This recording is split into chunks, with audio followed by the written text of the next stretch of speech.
Hey everybody, just finished up with my PAX South vlog, but I wanted to go into a bit of detail on the tabletop checkouts you see there, just to give people a sense of what kind of games get played at a PAX tabletop area, and how, to what extent, what kind of popularity they have. So let's go through the top 20 here real quick.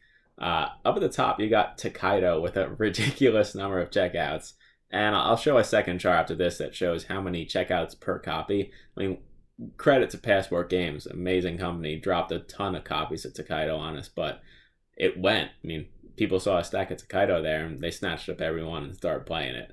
So it's really the perfect, mid-weight type, lighter side strategy game that a newer gamer to the hobby is going to pick up and devour. Because you see going down the list here, I mean, Exploding Kittens, possibly as light as you could possibly get, is right up there at number 2. Pixel Glory, that's from Zafty Games. I'll be honest, if you don't go to a lot of PAX conventions, people who are into, the heavy Eurogaming type side of board gaming probably never heard of Zafty Games, but they're a company that's at every PAX and that does a fantastic job with their fans trying to promote their games and such. So they have a couple copies in the library there, and they get checked out extremely frequently. So going down the list here, a lot of staples: Coup, Machikoro, King of Tokyo, Sushi Go. Dragoon, another smaller company that does a fantastic service to their fans with the sort of promotion they do and getting their fan base spun up. Excited to see them at PAX. They're there in person. So you kind of see that effect sometimes where someone's demoing in their booth and all the demo spots are filled up and say, hey, I dropped 4 copies in the library. How about you just go check it out yourself? And it pumps up the numbers a bit here and gets some little extra publicity because, hey, I'm talking about them on a video. So keep on going. You got Munchkin, Catan, Dominion. Push Fight is an abstract strategy game. Actually, I did I kept it on that a while back. Push Fight's right back here.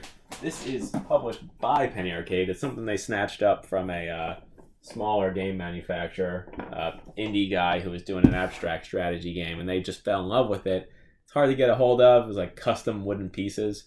So they put out an edition, and we usually set it out to demo just because it's fun for the people who are waiting for tournaments to just be able to sit down and be able to play something. So Push Fight gets a lot of checkouts. We got a lot of copies of it. Seven Wonders, Small World, Betrayal, Resistance. Kodama is an awesome game, newer game from Daniel Solis and Indie Boards and Cards. So they have a couple copies, I think 3 of those in our library, and that's the sort of thing where just having 3 copies, even if it goes frequently, doesn't always get up into a top 20 rank, but no, that thing went like hotcakes. People are really into Kodama. And then Ticket to Ride and Codenames and Suro, those staples kind of rounding out the list. Going over to see what was in, frequency of checkouts here.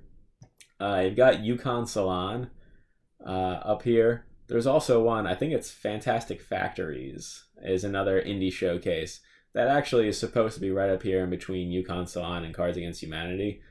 When I ran these numbers, I actually didn't count games that we no longer have in the library. It was a pure prototype, very rough prototype provided by the publisher, who then took it back at the end of the convention so they could update it, I guess, for future conventions.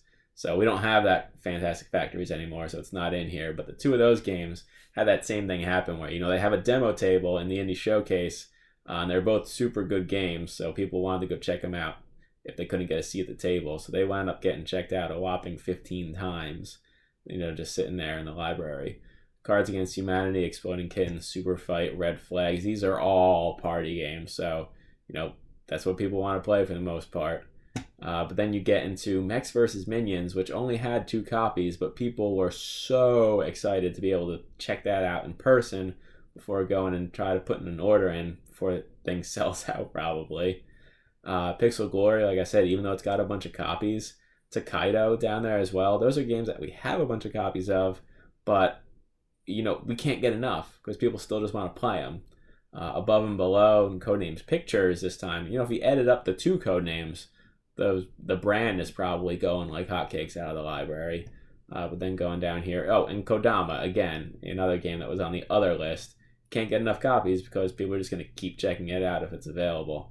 And then the rest of the staples round out the list. So this is giving you a good sense of what types of games are popular at a PAX. I mean, it's probably what's going to be popular with any generic tabletop gaming crowd, but it's a function somewhat of what's available. If you go to BGG user PAX TT, that shows you everything that's in the library and how many copies of it. So if you're curious to see what's actually available at a PAX convention, that can do you some service. But you will see just about anything being played out on the hall there. I usually try to play a couple rounds of X-Wing during a PAX. This year I wound up playing 1846 at PAX, so it can go as light or as hardcore as you want. One day I was playing Ice Cool and Dr. Eureka, the next time I'm playing 18XX games. So I happen to run the spectrum, and the attendee count surely does as well.